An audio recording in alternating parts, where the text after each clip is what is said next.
David and Digger, excited to speak to you, gentlemen, because I know that you have been up to a great deal over the last 3+ months. I mean, you guys are always up to a lot, but I think the last 3 months are definitely unique in that sense. If you could speak to just some of the things that you've been putting in motion for the firm and how you guys have been responding as leaders within the firm, just over the last 90 days.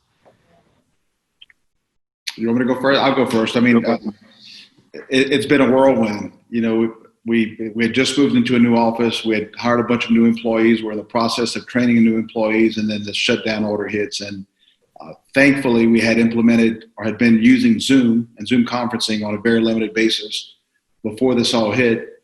We were able to accommodate everyone to go home, 50 employees, and still remain productive, maintain our marketing, and things worked out, thankfully. It's been crazy, though. And I imagine that you guys are now Zoom experts at this point. Ironically, we had Zoom issues this morning, so. Yes. It really worked perfectly for us for the last 3 months, and for the last 2 weeks since we started coming back to the office, we've had issues, but those are all internal. So what was that like? I mean, in terms of you guys all work in the same office. What was that experience like, moving everybody remote, and how were you able to keep everyone just productive and accountable? So it was definitely a learning experience. Thankfully, our team performed at or above the levels they were at prior to going home. Now, whether that was because there was absolutely nothing else to do, I mean, you couldn't go anywhere, you couldn't get your hair done, your nails done, or whatever else they would want to do, no baseball games or soccer games. All you had to do was quarantine, and if you had home quarantine, then you had to work, right? So we were incredibly surprised, or pleasantly surprised, at the productivity level of our team. Now, is that an option going forward? We don't know, because will they still perform at that same level when there's other options or availability for them to go to the movies or go to baseball games or softball games or whatever it is they do? But no, we monitored it pretty carefully and pretty closely, and the productivity was at or above what it was prior to going remote. Mm-hmm. Now, I imagine you guys came into this year with a game plan for this year, and then as we get into, let's say, March, the conditions change. I mean, even objectively, there's less cars on the road. All that's happening. Like, I guess, talk me through, just from a leadership standpoint, how you guys were deciding in terms of how you're going to respond, because I imagine the long-term goal is always to continue to grow the firm, but in a situation like this, I imagine this is probably the first time that literally you have a pandemic mixed with a quarantine, that something like that was taking place. So, Michael, was it Mike Tyson or Muhammad Ali that said everybody gets in the ring with a plan until they get punched in the face once, and then the plan's out the window? Tyson. That's kind of how I felt during the coronavirus. January 1, we had these very aggressive growth plan in place, just like we've done every other year, and we've met those plans, and things were going well. Our marketing was full speed ahead. Our case signups were off the charts. Everything was going according to plan. And then mid-March comes along, and bam, we get punched in the face with Corona. Fortunately, through lots of conversations with people we trust, and some great advisors like you included, and some others, we made the very difficult decision to keep our foot on the pedal and keep marketing rolling and keep business as usual. Now, we did renegotiate a lot of our contracts and a lot of our deals and got some discounts, but nonetheless, our brand was out there more than ever. And luckily, we had a record March. April did see a dip, not nearly the dip that we were afraid was going to happen. Mm-hmm. And then May and June have been right back on track. So it was definitely the right move to stay the course. And Michael, I remember it was a Saturday morning. I remember texting you that morning, just as this whole thing was evolving. Digger and I were having a lot of conversations about what to do, and how do we collaborate with people? How do we share ideas with people? And I remember asking you if you would put together some calls, and I think you did it right away, and made it more of a weekly thing. And those proved to be greatly beneficial. I say calls, I mean Zoom conferences, just sharing ideas and exchanging information with other people as to what they were doing. We're all in the same boat, and thankfully, like Digger said, we kept our foot to the pedal. We renegotiated some contracts with some vendors advertising vendors, and it's proved to be the right decision without any doubt. Were there things that I imagine that there in a situation like this, that this ended up being the catalyst behind that perhaps you may not have done either for a much longer period of time or maybe even ever? Like, what were some of those things that you put in motion during the last 3 months that you think would have been, significantly postponed or delayed had it not been for this? I don't know such things that we so much put in motion. Obviously, that working remotely, we were in the process of transitioning to another cloud-based software, and we put that on hold temporarily during the stay-at-home order, but then decided we need to do it. Now's as good a time as any. Mm-hmm. And so that proved to be a little difficult, but it's worked its way out. Everyone's working in this new software, and they gradually coming around to it and becoming excited about it.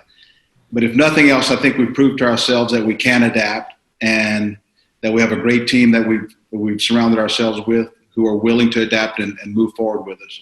And because of that, we're looking at moving into new markets, and rather than playing catch up right now, we're looking ahead. So it's exciting.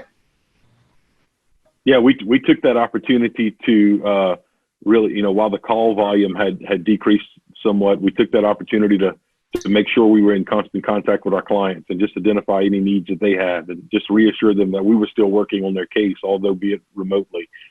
We also challenged our intake department to reach out to all stale leads or chase leads and then ramp up the chase. And we were able to pick up some extra clients from old leads, just going back 90 days and touching them again. So we're super proud to say that every challenge we put before our team, they stepped up and really handled it well. Now, you guys you've always been very active in the community, but when something like COVID happened, how did that I guess the strategy evolve, in terms of the community focus? Well, we knew, as you said, we're always been very active in our community, and we knew we wanted to step up. And these challenging times gave us a great opportunity to step up. So immediately we went out and started feeding hospital workers and emergency response workers, police, fire departments, anybody that was on the front lines. We stepped up and started feeding them. And then through our relationships through the CRISP group, some friends of ours around the country had created the pizza challenge, as I'm sure you saw. Yeah. And because of our phone number, 77 all sevens, we were challenged by some friends to send 777 pizzas, and we challenged other people, and probably 10,000 pizzas that got circulated because of this challenge, and that all came from our close CRISP family. That's where that originated from. What's been the biggest learning lesson over the last 3 months? I think the biggest learning lesson is that we can adapt. I mean, we've proven it without any doubt that no matter what the circumstance, we had to shut down an entire office and move 50 people overnight to working from their home office to working from from working from their office to working from their home office. Many of them didn't have computers at home. Some of them didn't really have very good internet service. And so we had to make some minor adjustments. We bought several computers for people to take home. We let everyone take their office telephones home. And we've just proven that we were set up to meet the challenge, and we were able to adapt within 24 hours and not miss a beat. So I'm really, really proud of that. We didn't lose an employee over this period of time. There's still a couple of them that are working from home remotely as an accommodation because of health concerns. And we're just going to work through it. Hopefully everyone's back in the office and we're back to where we were in January in a week or so. Yeah. Terry, what about yourself? What's been the biggest learning lesson? Never underestimate preparedness. Prepare for the worst and hope for the best. We never saw this coming. I mean, this hit us out of left field, and we were scared to death. But because of the resources we've allocated to leadership in our organization, those guys and gals really stepped up, and we put a plan in motion, and they executed it perfectly.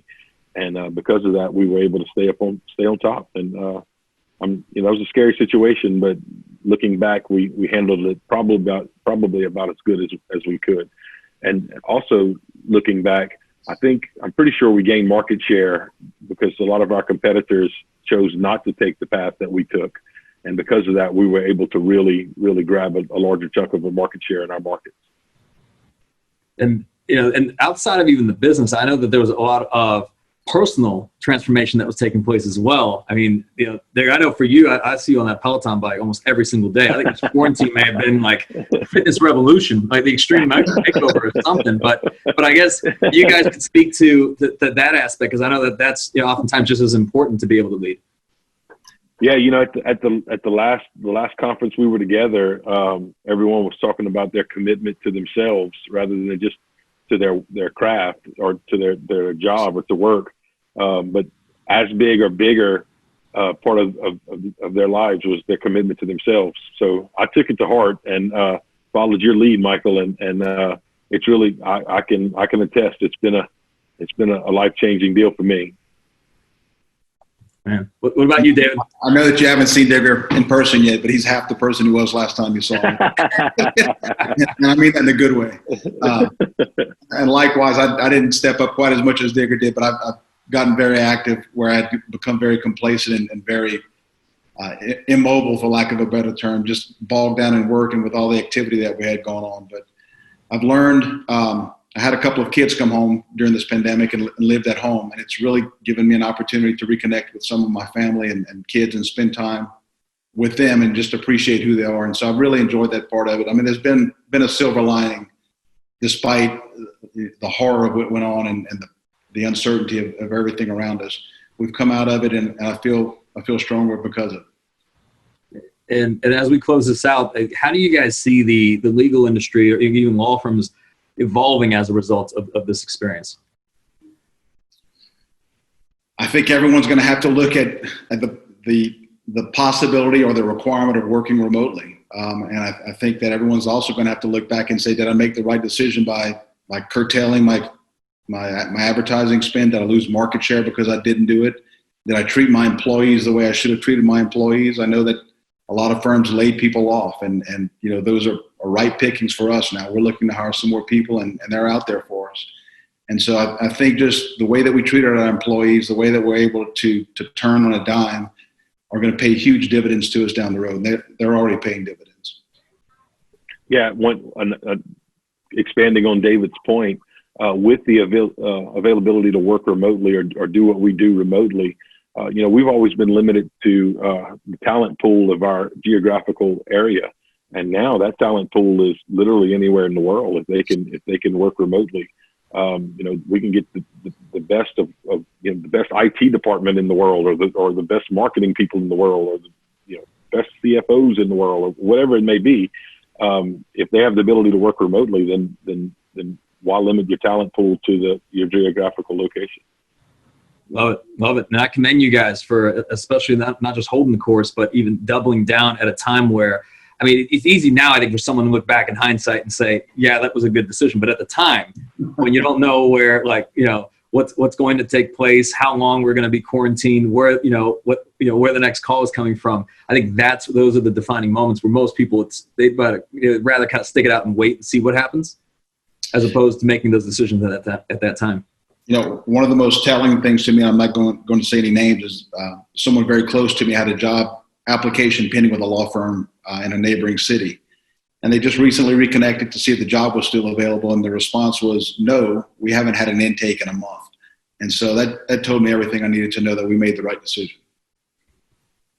And that is a feeling I cannot imagine. And I'm sure that you guys cannot imagine, because I remember even when the intakes were down a little bit, like your spidey sense was going off well before it got to zero. I mean, I think at that point, I don't even know it's COVID. I think it's a multitude of other things that, so. Well, as you know, Michael, probably 90% of our business is automobile accidents. And when there was no traffic on the road, there's a whole lot less accidents.